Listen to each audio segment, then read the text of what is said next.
Hello, everyone, and welcome back to the Innovative Revenue Leader podcast. This is the second or fourth-part series on usage-based sales. In the last episode, Anthony McPartland and I talked about why CROs should care about this, the challenges, and some ways that companies can improve results when using this model. Today, we're going to take a shift, and we're going to talk a little bit more from a practitioner's view of usage-based, like how to use, and in particular, we're going to talk about how to use this as a growth driver. So, AI really consumes all the air around this, and you'll hear a lot of people talk about this new model called usage-based, but the reality is this model's been around for a long time, and it's been used in financial services, used in distribution, used in transportation. So there's a bunch of hidden experts in this area that have been using it for years and working to find ways to drive growth through it. One of those people is Daragh King, and he's joined me today to talk more about what he's doing in his company. He's the vice president of sales operations at XPO, which is a trucking company. He's run sales operations there for 3+ years. Prior to that, he was with Dell for 26+ years. And as a part of that, also played a big role in the acquisition of EMC, which at the time was the largest technology merger that had happened in tech. So he's well-versed in working around usage-based models and using them as a way to gain a competitive advantage. Daragh, welcome.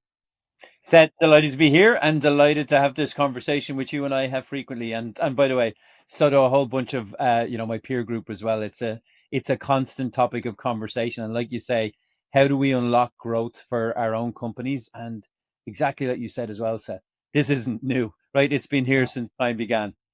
No, it's not at all. Yeah. So cool. So I look at this and see usage based as a major opportunity to drive growth in organizations, specifically because many companies are built around a CRM where opportunities are the main way to manage deals. And one of the dirty little secrets around this, you can't use opportunities in a usage-based model. So with usage, closing the deals doesn't result in revenue. It's just the permission to buy.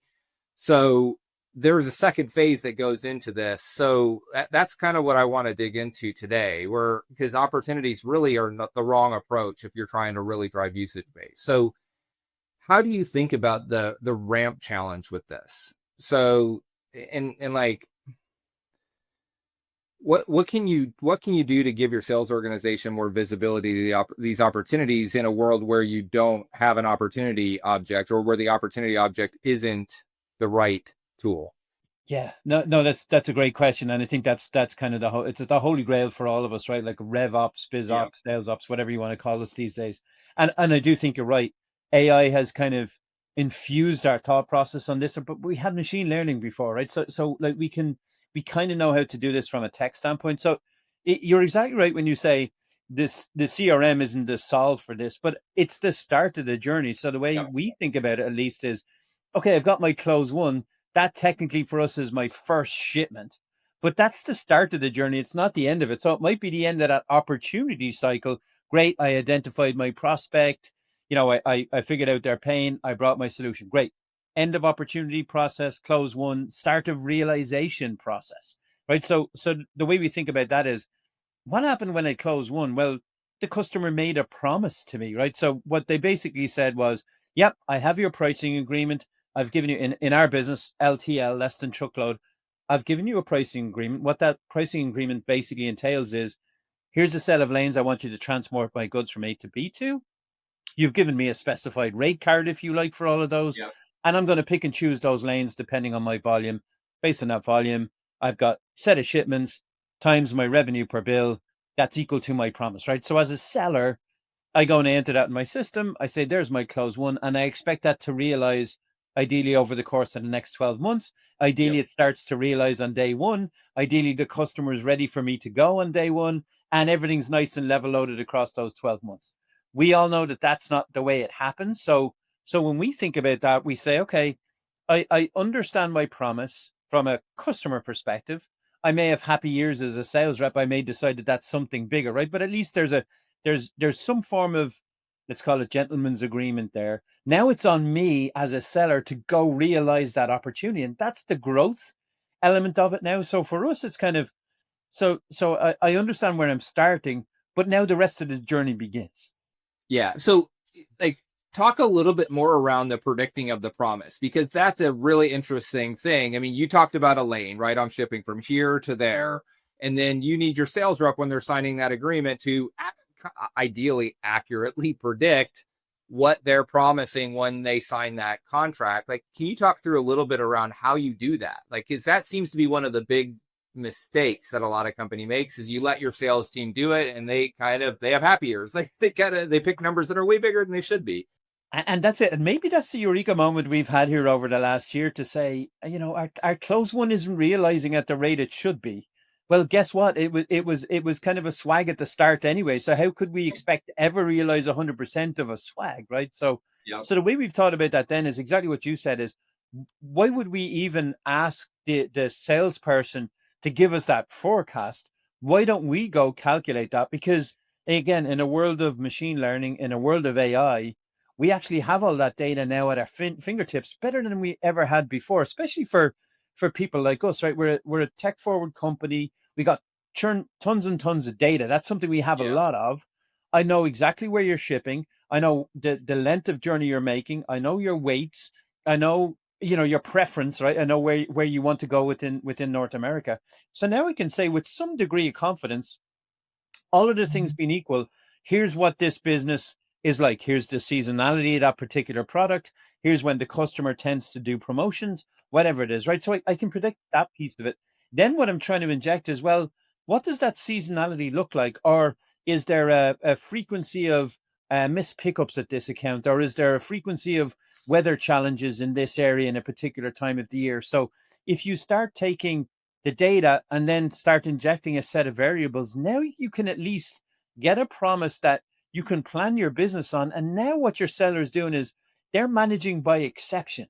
So you're Yep. you're serving them up a realization task. You're Yeah. bringing it to them, and the way I think about that set is it's actually an early warning system. So for you as a seller, I can actually alert you and say, hey, by the way, Seth, that account that you said was going to realize that, on board next month, it was going to realize a 55%. Guess what? It took them 6 weeks to onboard and they're realizing at 35%. And here's where we think the why is. Here's the lanes we think you have a problem is. Here's some of the reasons we think that you're not onboarding. So now the seller will receive that. And again, I use the word task. It's not Yeah. really a task. It's a growth opportunity. And by the way, in the current environment, it's a reason for me to go call a customer. Yeah, and it's like there's a lot that you just said there that's really, really interesting. So you basically determined, and it's true, one of the things that people don't talk about is with the usage-based model, you have massive amounts of data. You have all the history of how things have happened. You've probably shipped in those lanes of like to and froms with thousands and thousands of customers. You have an idea what's going on. So it kind of makes sense for someone with an analytics background to pick that up, really talk to it and provide the number, and then you let the seller hunt to go get that number.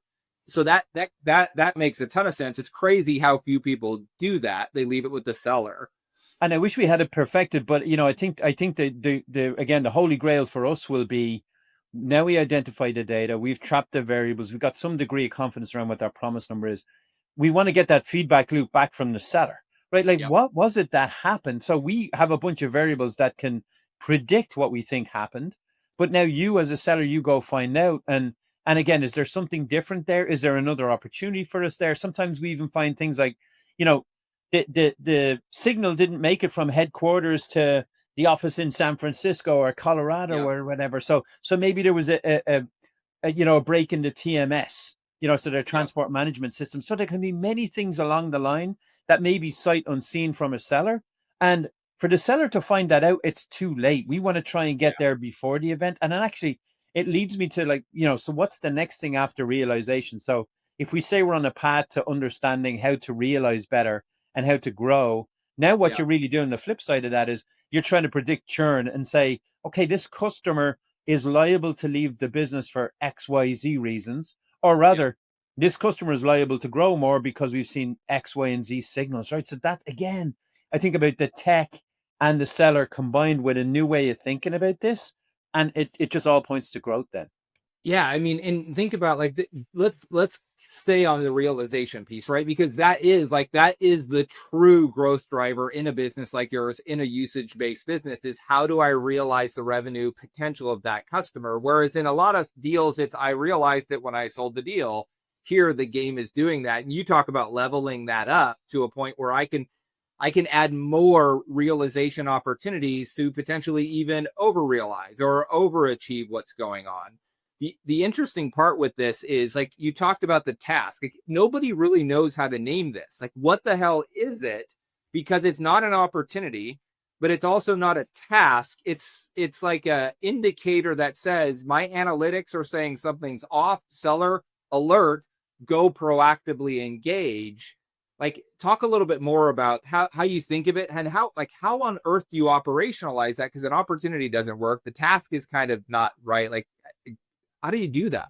But again, our opinion, having looked at it for a while, is it's a trigger. It's that early warning system. So it's a trigger. So now you go into whatever your homepage looks like, and at least for us, we visualize a homepage and say, "Hey, seller, this is where you start and end your day. There's your list of things to do." And Yeah. then you go work on that during the day, and then you can kind of measure your success as you end the day and you log off. For us, that's where we put that trigger. So we inject it into your flow of work. So it's something you're looking out for every day. So I do have my tasks, I do have my leads, I have maybe my overdue opportunities, but now I have this section with my early warning system, and there I have my realization trigger, and I'll go activate that realization trigger. It's funny, talking to one of our sellers recently, we were talking about something like that, like, well, okay, what does that trigger mean? And it was easy actually to relate to the seller, because you can literally say, well, I'm looking at your goal. You're going to miss your goal by like 5-6% based on current course and speed. Guess what? You Yeah. realize this revenue over here. You just solved that problem that sits over here. So connect that early warning system to your ability to get to your goal. Happy days, right? So that's the internal piece of it. But the second part of it too is the customer may not even know, right? So again, call your customer and say, "Hey, Seth, what's the problem with realizing this revenue, and how do we go solve it for you?" Right? So I think there's opportunities there as well when we think about other reasons to engage with the customer. Yeah. I mean, it's amazing to hear you talk about like how you're starting to think beyond this, because what I've seen with a lot of customers is they're like blanking on like how the heck do I like tool, like what's the tooling I need to put in place to do it. If you're someone new in this and really kind of starting up, like where do you start? Like how do you, if I were to ask like, hey, if I realize this, we have a bunch of usage based in like how do I start helping my sellers understand what's going on? Like what would you say? Yeah, and I think that's it. You started simple. You take close one, so you're following your normal opportunity journey. You just take your close one as the start of it, not the end of it. And Yeah. now you're creating. Again, we take what we do is we take that opportunity, we match that in with the existing revenue and shipments in our case. We bring that off into our day-to-day databases. We look at that stuff, we process it all over here, and we bring it back, like I say, as an early warning system to the seller. So it's a logical step from I'm prospecting to finding my opportunity to closing it to understanding my shipments day to day, my onboarding journey, my realization, and then creating that feedback loop all the way back to the seller. You can do all of that in whatever your CRM is. I mean, there's Yeah. lots of different plugins and there's other kind of third parties out in the market that can do it. But like you said, a lot of us now, whether it's with ML or AI, at least it's AI inside our Yeah. organization, but there's also a lot of smart revenue ops folks who can take those signals and understand how to digest and infer insights from that. And I think that's our role these days, Seth, as RevOps people, that we can't just report out the day-to-day news. That doesn't matter anymore. Who cares how many close one opportunities I Yeah. have? I've just got to go activate them now, right? So that's if we take that as the start line, really the true measure of success is, well, what did that realization rate look like? And is it up and to the right? Like that's it for us. I mean, literally this morning, that's the first thing I looked at and said, we're coming close to the end of a month. It's been a short month. How are we going to finish up the year? What does our realization rate look like? And how has that trended over the course of the last 9 months? Almost like taking seasonality out of it and understanding that underlying trend of, are we being successful with this approach or not? And I think generally speaking, we are. I mean, we'll always have to get better. There's still things to Always. improve. But I think as long as you've got that thought process as a RevOps person to say, this is a problem to solve. Now more so than ever, I have all the tools I need to do it. And the sellers are going to warmly receive what, again, you change the language from this isn't a task anymore to this is a path to your goal, Mr. and Mrs. Seller, right? And for customer, I'm going to make it better for you. I'm going to tell you where you're not utilizing my services or where maybe you have a problem within your own internal system. And most customers are going to appreciate the fact that I am that close to your account and your day-to-day activities that I care to report that to you. Yeah, because I mean, basically, you're reading their mind, right? Like they have made a decision they haven't told you about that they were going to either redirect shipments. Something went wrong that they've decided to spend less money with you, and you're going, "Hey, seller, this went wrong." And now you're even talking about some cooler stuff, which is not only this went wrong, but now when this goes wrong, this is what it actually is, and here's what you should do. Type of stuff that really allows the seller to proactively engage in your business. Like your sellers have hundreds of accounts. There's no way they could possibly understand. So by you giving that, it allows them to be very targeted, engage. And I mean, you mentioned it before, but isn't that the goal of all RevOps people? Is I don't want to be the report jockey or the person that's going, I want to be the person that helps you sell more. And this sounds like it does it. But that's it. And, even we, as we come up to the end of the year and all of us are doing our performance reviews, we always talk internally about what's the impact of the small groups that we typically are in these sales ops and rev ops organizations? What's the impact we can bring? And I think it's this kind of stuff, right? Because again, I'm not creating a task on a seller. I'm not looking to create more administrivia for the seller. The opposite, in fact, I'm trying to help you prioritize your day so that when you wake up every day, you see from me a set of CRM signals and you go act on that signals. And I can probably guarantee you, and again, I can't say this factually yet, but I can probably guarantee you that the priorities I'm sending to you are going to make your days better, more productive, more efficient, and hopefully get you to your goal. At least, well, that's the ambition, right? Yeah, and they'll prove that over time, right? As they work, you're able to you could feed that back in and say these are the signals that end up stopping revenue. And ideally you'd be able to say, well, month 2 revenue started going back up. Like you have all these things you can do to benefit your sales team and your sellers and the overall organization. That's exactly it, Seth. Awesome. Daragh, thanks so much for taking some time to share your wisdom. Really appreciate you joining. Not at all. Like I say, start of a journey. So best of luck to everybody who's trying it.